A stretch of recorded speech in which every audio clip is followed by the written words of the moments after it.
Hello everyone.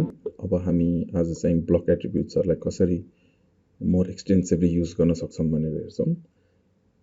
अस्ति हामीले चाहिँ विन्डोजको सिम्बलमा कसरी युज गर्न सक्छौँ भनेर हेऱ्यौँ भने आज चाहिँ हामी त्यसलाई टाइटल ब्लक्समा कसरी राख्न सक्छौँ भनेर हेर्छौँ। र टाइटल ब्लक्समा कसरी राखिन्छ भनेर त्यो ब्लक एट्रिब्युट्सको कन्सेप्ट बुझेपछि you can use it windows tag बनाउन, फर्निचर ट्याग्स बनाउन, रुम ट्याग्सहरू बनाउन and so on. First of all title block बनाउन हामी एउटा नयाँ पेपर स्पेस क्रिएट गरौँ। लेआउट 1 भन्ने डिफल्टमा यसरी हुन्छ। अब हामी यहाँ एउटा यसलाई पहिला सेटअप गरौँ। यो पेजलाई पेज सेटअप म्यानेजरबाट मोडिफाई, यसलाई हामी DWG टु PDF राखौँ। यसमा यो प्लटरमा चाहिँ मोर अप्सन्सहरू छन्। ISO A3 यो मोनोक्रोम स्टाइलमा 1 inch equals to 1 inch सबै लुक्स ओके, क्लोज। अब हामी लेआउटमा चाहिँ ठ्याक्कै टाइटल ब्लक बनाउँदाखेरि हामी एक्युरेटली बनाउन सक्दैनौँ किनभने यसमा स्न्याप हुँदैन। सो हामी एउटा नयाँ बनाऊँ। सी गऱ्यो @16.5 by 11.7। यसलाई चाहिँ हामी 0.5 इन्चेसले अफसेट गरिदिउँ बोर्डरको लागि। अब यो रेक्ट्याङ्गललाई हामी बोर्डरमा राखौँ अनि यो आउटलाइन जुन चाहिँ हामी प्रिन्ट गर्दैनौँ त्यही भएर यसलाई हामी डेफ पोइन्टमा राख्छौँ। अब यो त वरिपरि बोर्डर भयो। हामी यो लेफ्ट साइडमा बाइन्डिङको लागि 1 inch एक्स्ट्रा छोडौँ। सो यहाँ 1.5 inchको ठाउँ भयो। हाम्रो चाहिँ यो पेपरभित्र यसरी प्रिन्ट हुन्छ एसिमेट्रिकल्ली। अब हामीलाई यसमा के इन्फर्मेसन चाहिन्छ हामी राखौँ। जेनरली हामी चाहिँ भनौँ 2/25 भनेको 2 mm मा प्रिन्ट हुने गरी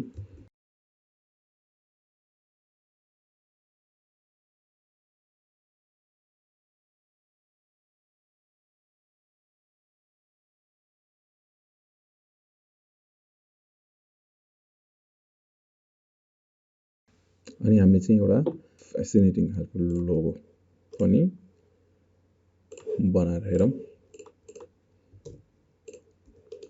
यो चाहिँ अहिलेको लागि भनौँ म छिटो बनाएर देखाउँछु।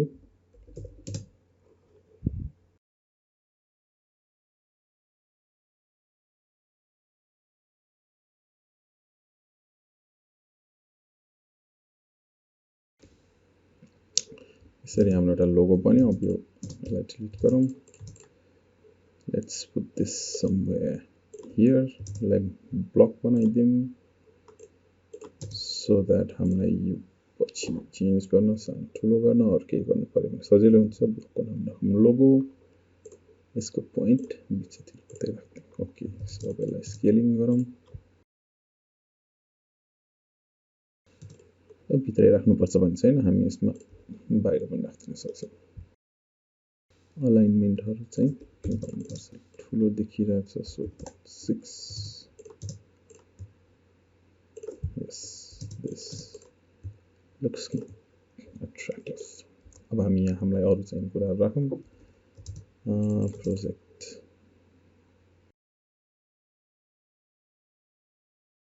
बक्सेस डिफाइन गर्न सुरु गरौँ। 1 इन्चको यस्तो आयो। यसलाई हामी एक्सप्लोड गरौँ। नचाहिने डिलिटेड यस्तो गरौँ। अब यो बक्सभित्र चाहिँ यसलाई सबै हटाउन खोजौँ। 1 इन्चभन्दा बाहिर नजाउँ।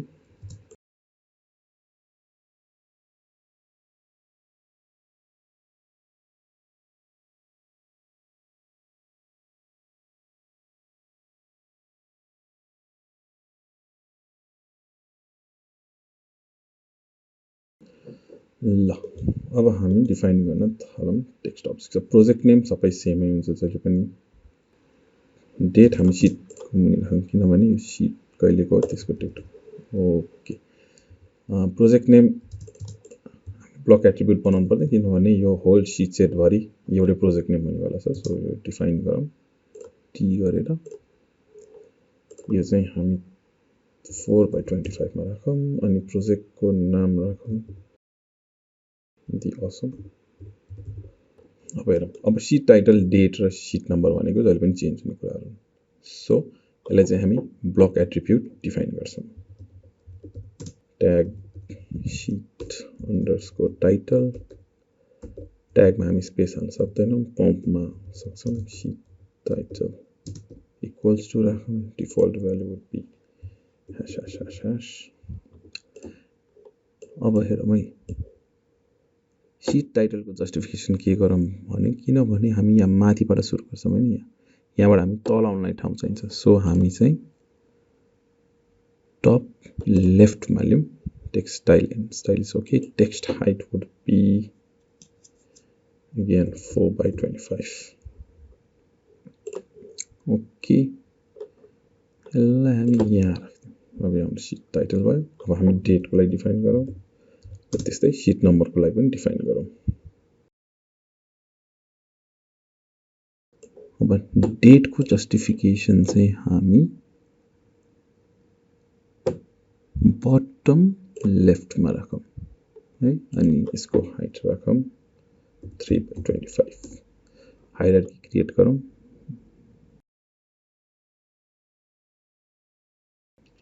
शीट नम्बरलाई अलिकति हामी ठुलो साइजको डिफाइन गर्दियौँ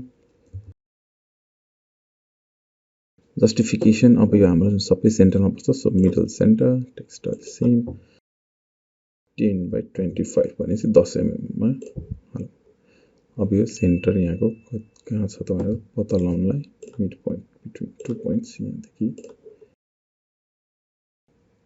तल ल्याइदिउँ ओके दिस इज इट अब के गरौँ भने यो सबै कुरालाई हामी एउटा ब्लक डिफाइन गरौँ बी बिग पोइन्ट यो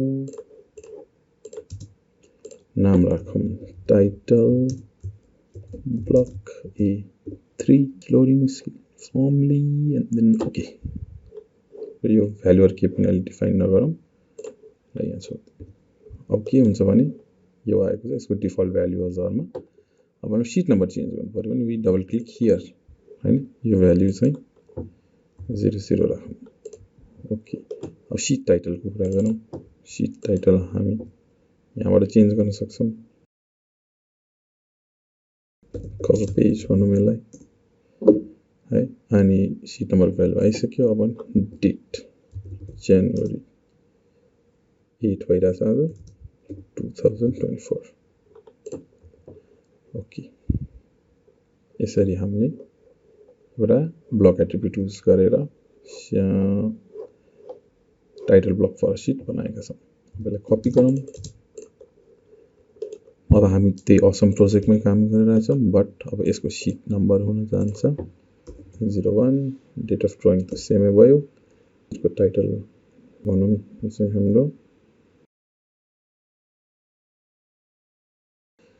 अब चाहिँ हामी यसमा के देख्न सक्छौँ भन्ने लेजेन्ड्स एन्ड कन्टेन्ट्स भन्ने कुरो त हाम्रो बाउन्ड्री भन्दा बाहिर भइरहेको छ त्यो अघि हामीले ब्लक डिफाइन गर्दाखेरि चाहिँ मल्टिपल लाइन्स भन्ने बक्स चेक गरेको छैनौँ त्यही भएर त्यो चाहिँ सिंगल लाइनमै आइरहेको छ अब त्यसलाई मिलाउन के गर्न सक्छौँ यसलाई क्लिक गरौँ ब्लक एडिट गरौँ बीई टाइटल ब्लक इन्टर अब यो शीट टाइटल हामी यसैको त्यो प्रपर्टी हामी चेन्ज गर्न सक्छौँ सो शीट टाइटल हामी इरेज गर्छौँ अनि त्यसपछि नयाँ एट्रिब्युट डिफाइन गर्छौँ ट्याग हुन्छ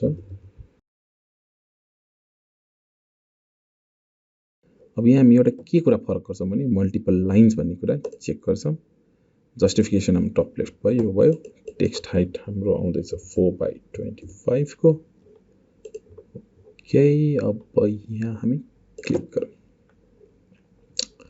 ओके नाउ इट्स डन अब हामी यसलाई सेभ ब्लक गरौँ अनि क्लोज गरौँ ओ नो तर अहिले पनि यो बाहिर नै छ अब यसको लागि चाहिँ हामी के गर्न सक्छौँ भने एट्रिब्युट्सहरु चाहिँ डिफाइन ब्लक भित्रबाट डिफाइन गरेपछि चाहिँ त्यो चेन्ज भएको कुरा चाहिँ चेन्ज हुँदैन मेबी हामीले केही कुरा मुभ गरेको छौँ केही कपी गरेको छौँ भने पनि चेन्ज हुँदैन त्यसको लागि चाहिँ के गर्नुपर्छ एउटा एडिसनली ATTSYNC भनेर एट्रिब्युट्सहरु सिंक गर्नुपर्छ एन्टर अब के को गर्ने भने सोधिरहेछ सिलेक्ट गरौँ यो ब्लक यस गयो अझै पनि बाहिर छ नट टु वरी अब यसलाई डबल क्लिक गरौँ अघि हामीले ध्यान दियो भने यो इलिप्सिस ग्रेड आउट भएको हुन्छ मल्टिपल लाइन्स चाहिँ डिसेबल हुँदाखेरि यसलाई क्लिक गरौँ अब यहाँदेखि यहाँसम्म चाहिन्छ भनेर हामी राखौँ यसलाई ओके गरौँ सो अब यो मिल्यो।